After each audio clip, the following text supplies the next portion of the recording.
enter this segment, there's a couple terms I want to quantify so that we're all on the same page. The first one is employer branding. Your employer brand is the public's perception of your organization as an employer. It's very different from your consumer brand. That's your products and your services and your market reputation as a supplier. But your role as an employer speaks to your candidate audience, and that's very, very different. And then talent attraction is a relatively new term because we've always thought in terms of recruiting. Recruiting talent and attracting talent are extremely different. Think about in marketing, you have push and pull marketing. Pushing is sending information out. It's sometimes called disruptive because you're sending messages into people's personal space to get their attention. They're sometimes distractions, they're irritants. That's pushing information out to your audience. Pulling people in is creating content and information and brand awareness that makes people attracted to your company, your product, or your service. So when we apply that same marketing concept to a talent model, there's a huge difference between recruiting, where we're reaching out and trying to grab people, get their attention, and convince them to come work for us, versus attracting talent, where people want to get in. And organizations that attract talent usually have the pick of the litter. They don't have a problem attracting high-performing people, and they have the choice of people that they want. Unfortunately, that's not the situation with the vast majority of companies. In most scenarios, what we have is a situation where we hire the most qualified person who applies for a job. And so this leads to our biggest talent acquisition problem. When we post a job, we usually have the post and pray method. We post the role and pray that we get somebody good apply.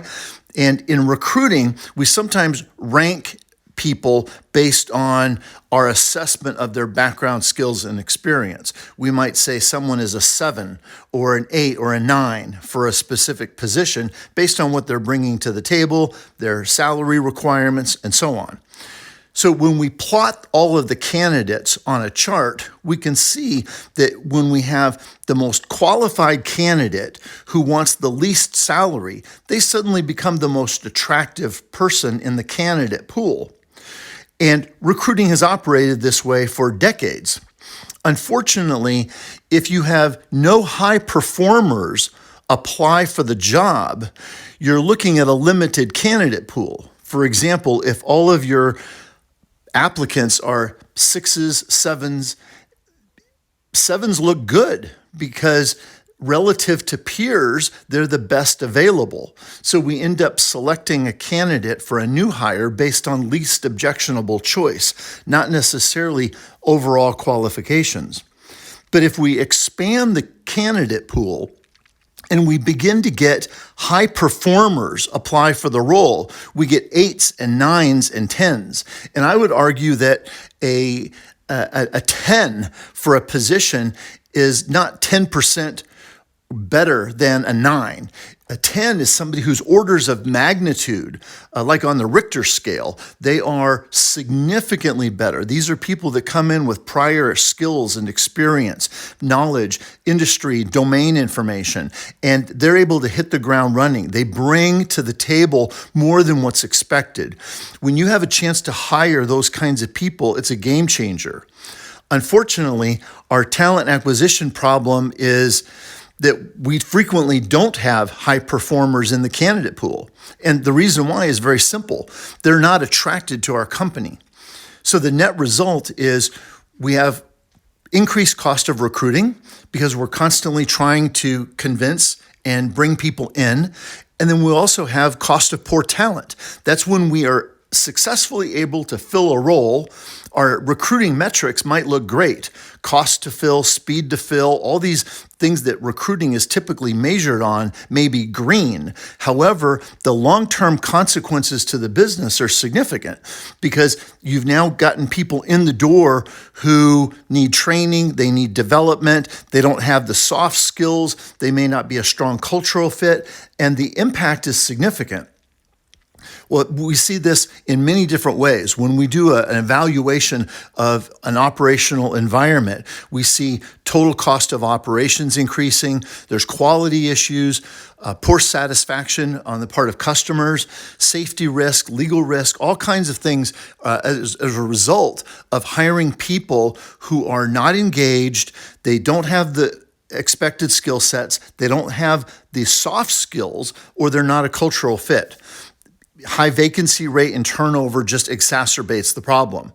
But I would argue that the biggest impact on the business is not all of those operational metrics. Yes, having turnover that's excessive is terribly expensive. Having workers' compensation claims or unemployment insurance rate increases, massive impact. And unfortunately, those things are not often connected to the inefficiency or ineffectiveness of recruiting. But the biggest impact, I believe, is on the leadership team. Because when you have a culture and an environment like this, the impact on the leader is multiple. For example, they just don't have the capacity to achieve their own potential and make the strongest possible contributions because they're getting pulled into the weeds. You see supervisors and director level and managers in this scenario all the time, where they're being sucked down to address issues, fix people's problems, drive rework, manage issues with the customer. I've heard it said in my past that if you're in management, you're in the sausage making business. You're in that ugly part of the organization where all you're doing is firefighting and dealing with issues that are created by staff level people. Well, that's not the right way to run a high performing organization. So the impact on the leadership team also becomes personal. If you're in a leadership role or a middle-level management role, you know that you don't have the time or the capacity to focus on more important issues. Significant opportunities sometimes go by the wayside. Your ability to make stronger contributions is compromised, and your personal achievement and your personal rewards are also impacted by that. And this spills over into your personal life beyond just the financial and professional environment. For example, I've seen many times where leaders can't get a free weekend or they can't get a vacation. Their time is with their family is even interrupted because they're constantly being pulled into firefighting. So there's financial consequences, there's personal and professional consequences. It's significant. So there is a solution to all this, and I call it the Fortune 500 solution because from our experience, what we've seen is that the early adopters of the talent attraction model have been the large corporations that have had millions of dollars to invest in people and resources to be able to figure out how to create an environment that's attractive to their target candidate audience. And so I have a graphic I use that shows your core values are who you are on the inside.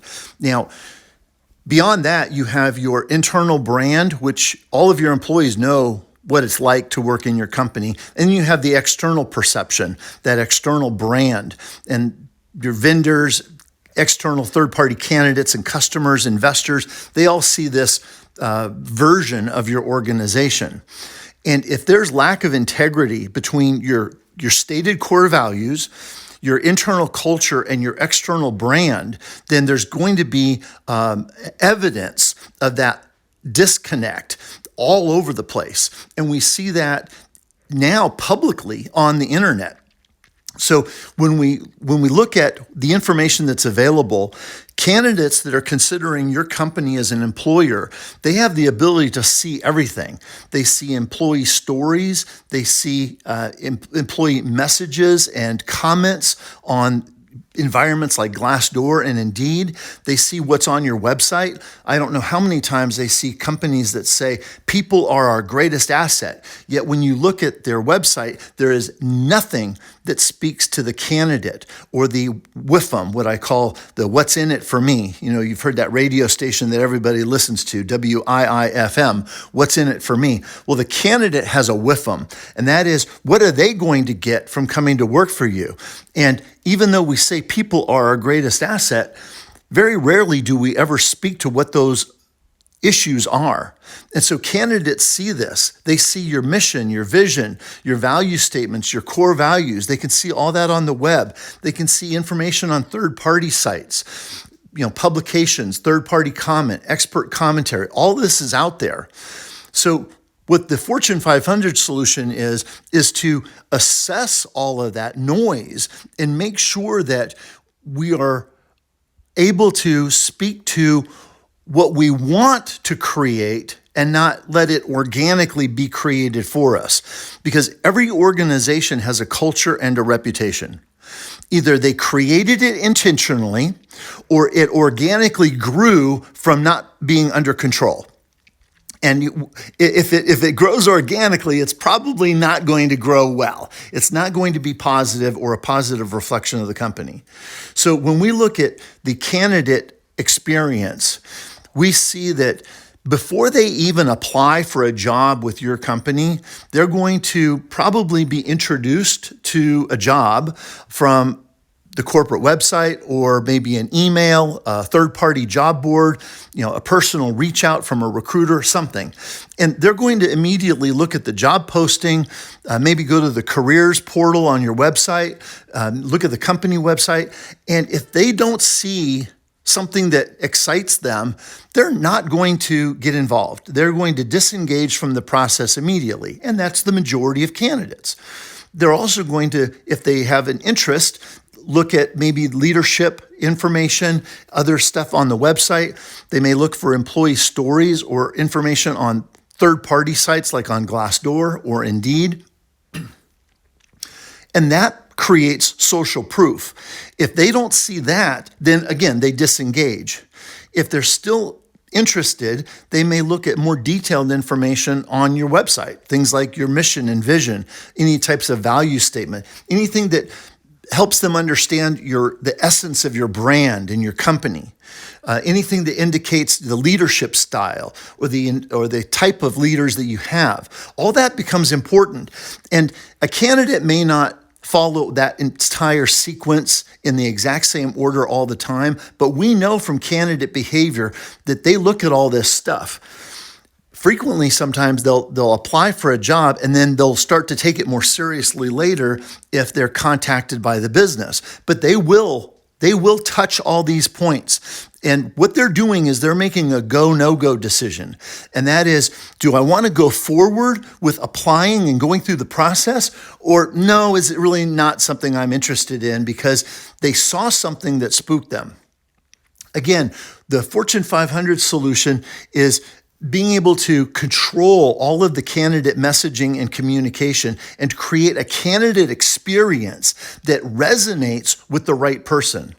And one of the things that we see all the time is that the candidate phase of the journey is really just the start. After a candidate decides they are going to apply for a job, they become an applicant. And that begins a whole new part of a cycle. And as an applicant, they get exposed to other things. And then if they agree to accept a job offer, they become what we call a contingent new hire. And that begins a whole new cycle. And they get exposed to all kinds of other stuff in that loop.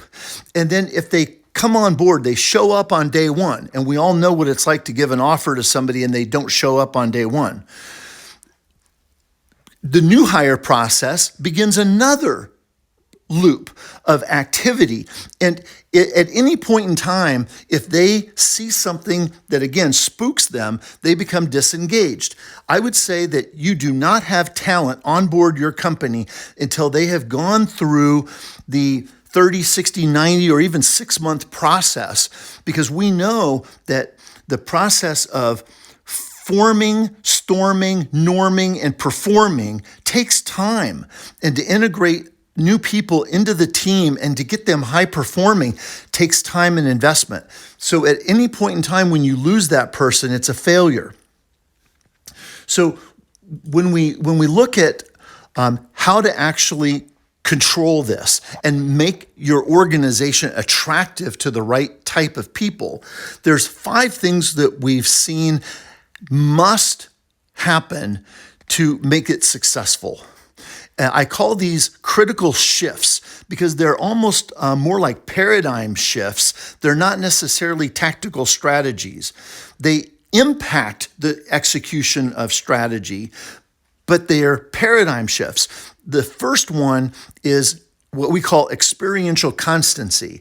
That means the experience of the candidate is constant and consistent through that entire talent supply chain. So they get treated respectfully, properly, in an authentic way, all the way through. And when that happens, it's glorious for the right candidate. The second shift is what we call two-way authentic communication. And this is powerfully differentiating in the marketplace. And candidates recognize this immediately. When you move from talking to them or just asking questions to verify their availability and their qualifications, that's a one-way conversation. But when you create authentic communication that's two-way, you're giving information, you're being transparent, it's completely different. And that deeply resonates with the right people. And that's not the standard operating model for most organizations. I would say 85% of organizations don't do any of these things. The third shift is what we call our secret weapon, and that is candidate persona marketing. In the marketing world, sales and marketing people already understand this. They have an avatar or an ideal profile of their perfect customer. They know what they watch, what they read, what they drink, what's important to them, what are their fears, what keeps them up at night. And when you have that level of intimate knowledge with your target candidate in the same way, it's powerful. You can speak to what's important to them, their needs, their goals, their desires, what they're hungry for. It's kind of like sometimes I'll use dating and marriage as a metaphor for this, because you know when you meet somebody that interests you, you may be compatible because you have similar interests and values, but chemistry takes it off the chart. If you have compatibility and chemistry, now you really have something amazing. That chemistry is hard to define, but you know it when you see it. You know it when you feel it. And in the corporate environment, we sometimes call this cultural fit. It's just chemistry. It's this person fits with us. They're like us. They think and feel and they want the same things. They're hungry. So candidate persona marketing is so powerful that it's almost can be construed as manipulative. But when it's done with integrity, it absolutely brings the most effective, high-performing people into the organization that you can imagine. The fourth shift is control and containment. This is primarily understanding that all this stuff that's being published in the public sphere needs to be monitored, managed, controlled, and contained. Otherwise, when it gets out of control, you no longer have a controlled brand. You have something that's out of control. And then finally, leveraging the right expertise is the last shift. A lot of organizations make the mistake of thinking that their internal team can implement these changes. And we've never seen that effective because there's too many dynamics. You have the consumer brand, you have the employer brand, the talent brand, and the culture brand, and they have to be in alignment. And it affects all of the different interactions with the candidate. And so there's very rarely anybody in talent acquisition or benefits or HR that has the ability to influence all this properly. So getting the right expertise to assist in the implementation of this type of talent attraction model is critical. So what we've covered is that there's a problem. It shows up in a lot of different ways. There's metrics everywhere, usually in an organization that has a talent acquisition problem. There is a solution, and large companies have already led the charge in helping develop some of the strategies that we use today. Essentially, if we boil it all down, there's 5 critical shifts that need to be implemented, and we understand what those are, but they're more paradigm shifts that then affect how you approach everything else. And the business return on investment, when this is executed well, is extraordinary because high performers bring all kinds of additional benefits. Almost immediately after making these adjustments to your organization, you're going to see very highly engaged candidates, much more high-performing candidates. You're going to see a decrease in the total cost of operations and recruiting. High-performing people also come in and they up the bar on the rest of your team. And that's wonderful to be able to see. There's also people that come in that make higher level contributions than just doing their job. And that's tremendously greater value to the business. And there's other returns that are produced for the organization as well. So when we get engaged, what we do is we follow a very well-defined process. It's a consultative approach to, first of all, determining suitability and then identifying what are the priorities in the business. And then we help confirm a business case, and then define scope of work. And from there, we proceed with steps. Now, you have a copy of these notes, the copy of the deck available. So I'm not going to go into all of the detail, but I want you to know that whether you're using our organization or some other organization to help you through this journey, there is a well-defined process that should be followed to produce the outcomes you're looking for. So when we're involved, we actually have quite a number of deliverables because we're wanting to have an impact on the entire candidate experience. So that means the job descriptions, the total rewards, and how benefits are communicated. Even the emails that are sent to people, either they look automated and impersonal, or they have a feel to them that makes people feel important. So it affects the entire journey of the candidate, and all of those are part of what we adopt and fix and improve. So one of the final comments I'd like to make is that there's a critical timing opportunity with all of this, because what we're seeing is that probably only about 13 to 15% of companies today have really adopted a talent attraction model, which is amazing for clients that we work with and other organizations that are doing this, because they have such a powerful competitive advantage against all of the other organizations that are fighting for the same people.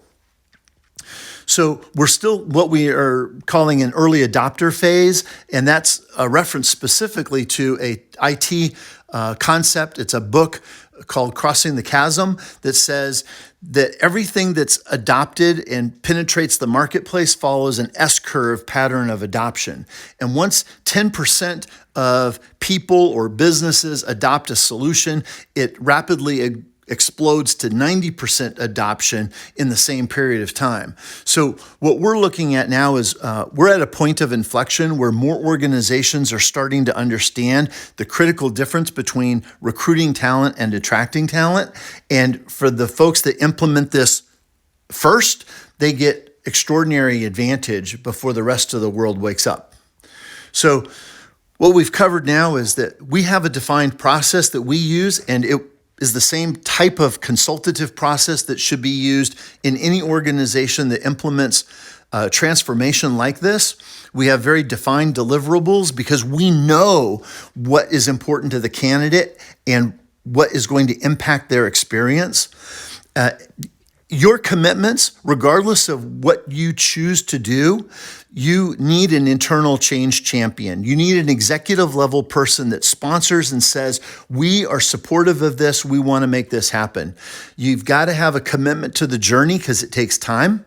There also needs to be internal staff in HR and recruiting and benefits and marketing that buy in. They've got to be coachable and understand that this is all being done for the benefit of the organization. And if they have a chance to participate on this journey, it just makes them more valuable. And we're not looking back, we're looking forward. We're not looking at the kind of business we were looking at the kind of business we want to become. So the focus is always on the future. And we also have other things that we do because sometimes we're engaged with clients that have a need for staffing solutions or reputation monitoring, sometimes website development or career portal creation and hosting. So we have a whole variety of solutions in place to be able to solve. At this point, I would say if this is interesting to you, there's a couple of things that you could do. First of all, we have another presentation that is twice as long, that is a deep dive into the 5 strategic shifts. And it explains in detail what those are, how they're implemented with case examples so you can see that. That is very, very powerful for an organization or an individual that wants more information. Or if you're listening to this and you're thinking,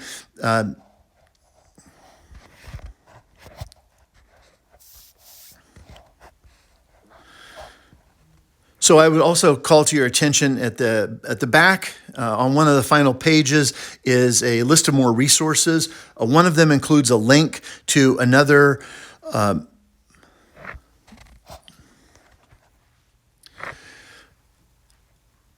So in conclusion, I would just call your attention to one of the final pages that has a list of additional resources. One of the things that's available is a webinar that we produced that covers in detail the 5 shifts that are so critical to building a model like this. That webinar is full of case examples and specific details. So if this interests you, you can find that link and go explore that in greater depth. Or if based on what you've seen today, you're interested in getting more information from us directly, you can set up a call with one of our team members and proceed that way. And of course, we have a lot of thought leadership and white papers, free resources on our website. So with that, I will turn it over